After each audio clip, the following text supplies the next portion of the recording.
አንድ የሞንጎላውያን ተረት እንዲህ ይለናል።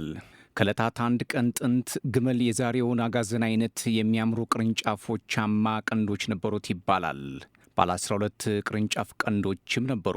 ቀንድ ብቻ አይደለም፣ እንዴት ያለ የሚያብለጨልጭ ሐር የመሰለ ጆፌ ረዥም ጭራም ነበረው። በዚያ ዘመን አጋዘን ደግሞ ቀንድ አልባ ነበር። ሙልጭ ያለ ሌጣ ራስና አስቀያሚ መልክ። ፈረስ ደግሞ ምንም ጭራ የሌለው ጉንድሽ ነበር ይባላል። አንድ ቀን ግመሉ ውሃ ሊጠጣ ወደ ሐይቅ ወረደ አሉ። ውሃው ውስጥ ባየው የራሱ ውብ ምስል ተማረከ። እንዴት አምራለሁ አለ ለራሱ ራሱን በማድነቅ። ምን አይነት ቆንጆ እንስሳ ነኝ አለ። ይህን ያጋዘን ድንገት ከጫካ ብቅ ብሎ እያለከለከ መጣ። ምን ሆነህ እንዲህ ትንፋሽ እስኪያጥርህ ታለከልካለህ ወዳጅ አጋዘን ሲል ጠየቀው ግመሉ። አንተ ታድለሃል፣ እርጥብ ፀሐይ የመሰለ ቆንጆ መልክ ያለህ እንስሳ ነህ። እኔ ግን ምስኪን ነኝ። ዛሬ ማታ እንስሳት በሙሉ ወደሚሳተፉበት ፌስቲቫል የክብር እንግዳ ሆኜ ተጋብዤ ነበር። ግን ምን ያደርጋል፣ መቼም እንዲህ ያለ በነፃና በክብር የተጋበዝክበት ጸጋ በዋዛ አይገኝም አለ ግመሉ። እሱስ ነበር፣ ግን እንዲህ ያለ የተገጠበ ግንባር ይዤ ከናስቀያሚ መልኬ እንዴት ብዬ እንስሳቱ ፊት እቀርባለሁ? እንደምታውቀው ነብር ዥንጉርጉር ውብ ቆዳውን ይዞ የሚቀርብበት ድግስ ነው። ንስርም ማራኪ ላባዋን የምታሳይበት መድረክ ነው። እኔ ምንም ቦታ አይኖረኝም። እባክህ ግመል ሆይ ለአንድ 2-3 ሰዓት ቀንዶችህን አውሰኝ፣ መልሼ ልሰጥህ ቃል እገባልሃለሁ። ነገ በጠዋት የመጀመሪያ ስራዬ ያንተን ቀንድ መመለስ ነው ሲል ተማጸነው። ይሁን እሺ አለ ግመል በለጋስ ኩራት። እርግጥ አሁን ባለህበት ሁኔታ በጣም አስቀያሚ ነህ፣ ይህም ያሳዝነኛል። ስለዚህ ለዛሬ ማታ ተጊያጊያጥበትና አምረህ ቅረብ አለና ባለቅርንጫፍ ቀንዶቹን አውልቆ ያውሰዋል። አጋዘኑ ጮቤ እየረገጠ ፈረጠጠ። ከዚያ ግመሉ አስጠነቅቀው፣ ግን ልብ አድርግ፣ አንዲት ቅባት ወይንም የፍሬ ጭማቂ ምናምን ይፍሰስበትና ዋ። የፈረጠጠውን አጋዘን መንገድ ላይ ፈረስ አገኘውና እኔ አላምንም፣ እንዴት የሚያምር ቀንድ ነው ያለህ አለው። አጋዘን ቀንዴ በጣም ያምራል አይደል? ግመል ነው የሰጠኝ አለ። ፈረሱ እንዲህ ከሆነማ እኔም በጨዋ ወግ ከጠየቅኩኝ ግመል ለእኔም የምፈልገውን ይሰጠኝ ይሆናል አለ። ይሄ ሁሉ ሲሆን ግመሉ ሐይቁ ጋ ውሃ እየጠጣ የበረሃን ጨረቃ ማድነቁን ቀጥሏል። በመጨረሻ ፈረስ ወደ ግመሉ ይመጣል። ወዳጄ ግመል እንደምን አለህልኝ? ይገርምሃል፣ ስፈልግ ነው የተገናኘ ነው። እባክህ ለዛሬ ምሽት ውብ ጭራህን አበድረኝ፣ ውለታህን እከፍላለሁ። ያችን ያንተ አድናቂ የሆነችውን ፍቅረኛዬን በቅሎን ዛሬ ማታ አገኛለሁ። መቼም ያንተን ጭራ አድርጌ ፊቷ ብኩነሰነስ ልቧ ቅልጥ ነው የሚለው። ግመል በሚያምር ጭራው ኮራና የቀረበለትን ጥያቄ እነሆስ አለው። እውነትህን ነው? የእኔው አድናቂ ናት ማለት ነው? በልሽ ለጊዜው ጭራ እንለዋወጥ፣ ግን ልብ አድርግ፣ ነገ በጠዋት አንዲት ጸጉር ሳትበላሽ እንድትመልስ። እንደምታውቀው በዓለም ላይ ያለው ምርጥና ቆንጆ ጭራ ይሄ ብቻ ነው አለና አስጠነቀቀው። ከዚህ በኋላ ብዙ ወራትና ብዙ ዓመታት አለፈ። ያም ሆኖ አጋዘኑ የግመሉን ቀንዶች አልመለሰለትም። ፈረስም ይሄው ዛሬ በየኮረብታው ላይ በግርማ ሞገስ ሶምሶማ የሚረግጠው የግመሉን የተውሶ ጭራ እየነሰነሰ እንዳማረ እንደኮራል። አንዳንድ ሰዎች እንደሚሉት ዛሬ ግመል ውሃ ሊጠጣ ወደ ሐይቅ በወረደ ቁጥር ሌጣና አስቀያሚ መልኩን ባየ ጊዜ ሁሉ ወደ ኋላው አፈግፍጎ እንደማጎንበስ ይላል። በዚያው የውሃ ጥሙን ይረሰዋል። በተጨማሪም ግመል አንገቱን ሰገግ አድርጎ ማዶ ማዶ እያየ የተከመረ አሸዋ ወይንም ራቅ ያለ የተራራ ጫፍ ሲያይ በልቡ እንዲህ እያሰበ ነው ይላሉ። ለመሆኑ ያ ፈረስ ጭራዬን የሚመልስልኝ መቼ ነው? ግመል ሁሌ ሐዘንተኛ የሚመስልን በዚህ ምክንያት ነው ይባላል። በሀገራችን የአንዱ መሠረታዊ ንብረት የሌላው ማጌጫና መጠሪያ የሆነ የአንዱ ደግነትና ለጋስነት ሌላው በብልጥነት ግብር የሚጠራበት ካርድ የሆነበት ሁኔታ በተደጋጋሚ ታይቷል። የአንዱ ልባዊ መስዋዕትነት የሌላው መኳያና መዳሪያም የሌላው ዓለም ማያ ከሆነ ሰነባብቷል። የአንድ ጊዜ ግፍ ቆስሉ ሳይጠና ሌላ ግፍ በመጨማመር ያለፈውን ጥፋት ሕጋዊ ለማድረግ መጣር በጣም የተዘወተረ ባህላዊ ተግባር ሆኗል። የዝንጀሮ ልጅ ከተራራ አይወድቅም፣ አመለኛም አመሉን አይተውም እንዲሉ ማለት ነው። ስንቱ መፈክሩን፣ ጥንስስ ሐሳቡን፣ ዕውቀቱን ተነጥቆ ሌላው በየአደባባዩን ቁልልጭ ሲሉት እንደ ግመሉ ለመሆኑ ያ ፈረስ ጭሬን የሚመልስልኝ መቼ ነው ከሚል ልመናዊ ምኞት ባሻገር አማራጭ አጥቶ ቁጭ ብሏል።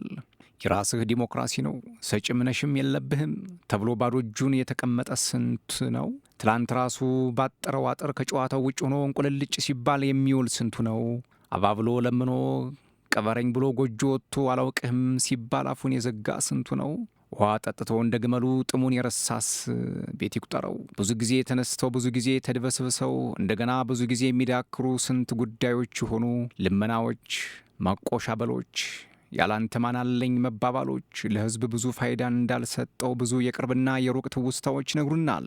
ሁሌም ልብ የማይባለው ግን አገጭህን ይዞ የሚለምንህ በጥፊ ሊልህ የሚለው ተረት ነውና ዛሬም በአጽንኦት ግንዛቤ ውስጥ ሊቀመጥ ይገባዋል። ሰብስክራይብ፣ ላይክ፣ ሸር፣ ኮሜንት እያደርጋችሁ ቤተሰቡን እንቀጥላለን። በ16ኛው መቶ ክፍለ ዘመን ይኖር የነበረ ላፎንቴን የተባለ የፈረንሳይ ገጣሚና ፈታሪክ ጸሐፊ ከጻፋቸው ተረቶች ውስጥ የሚከተለው ይገኝበታል። ከዕለታት አንድ ቀን አንድ ቁራ ከቁራ ቤተ ዘመዶቹ ተለይቶ ለአንድ ጌታ አድሮ ያገለግል ነበር። ከብዙ ዓመት በኋላ ከጌታው ቤትም ወጣና ከአንዲት ጣውሳ ወይንም ፒኮክ ጋር ወዳጅነት ጀመረ። ሆኖም ሁሌ በመንገድ ላይ ሳሉ ውበቷ የእሷን ማማር የቁራውን መጥቆር በጣም እያጎላው ስለሚታይ አብረው ሲሄዱ የተመለከተ ሁሉ ይቺ ፒኮክ እንዴት ውብ ናት፣ ቁራው እንዴት ጥቁር ነው እያለ አስተያየቱን ይሰጥ ጀመር። ይህን የተገነዘበው ቁራ እጅጉን የበታችነት ይሰማው ጀመረ። በሄደበት ቦታ እያቀረቀረ በሀፍረትም ምክንያት የገዛ መልኩ እያስጠላው መጣ። ስለዚህም አንድ ቀን ጠዋት ተነስቶ ለፒኮኳ እንዲህ አላት፣ ከዛሬ ጀምሮ እንዳንቺ ማማር አለብኝ። የአንቺን አይነት በውብ ቀለማት የተጌጠ ላባና ጭራ ተክዬ መታየት አለብኝ። ፒኮኳም ቁራ ሆይ ሁለታችን ተፈጥሯችን የተለያየ ነው። ያንተ መልክ በተፈጥሮው ጥቁር ነው።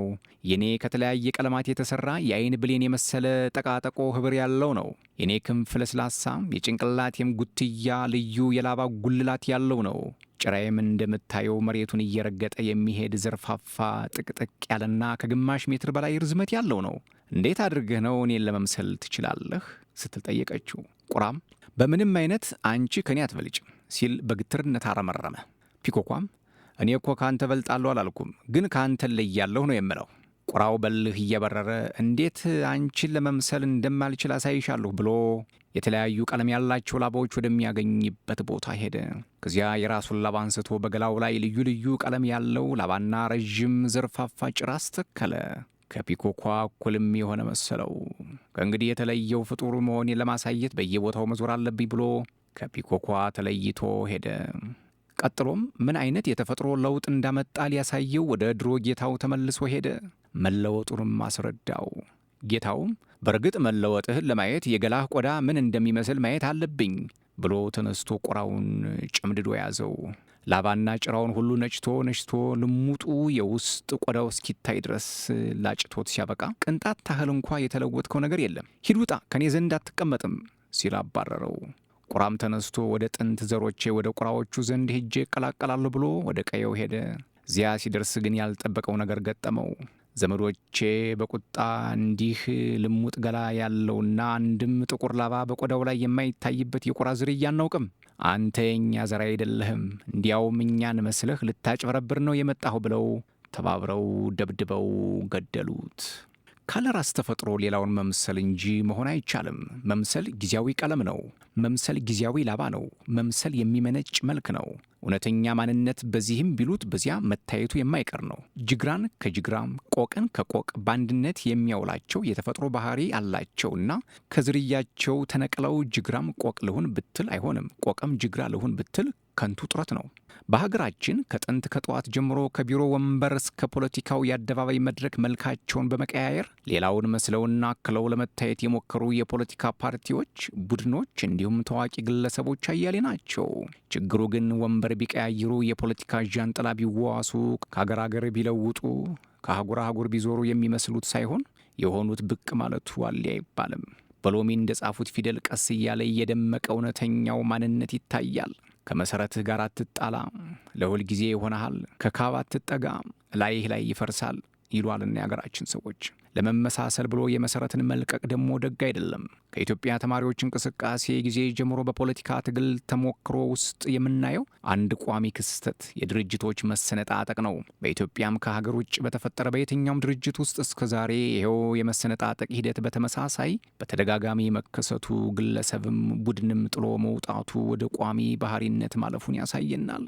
አንድም ደግሞ ወደ ጋራ ሀሳቤና መቻቻል ለመቃረብ የብዙ አንጃዎች መፈጠር እንቅፋት ሲሆን መክረሙን ያሳየናል።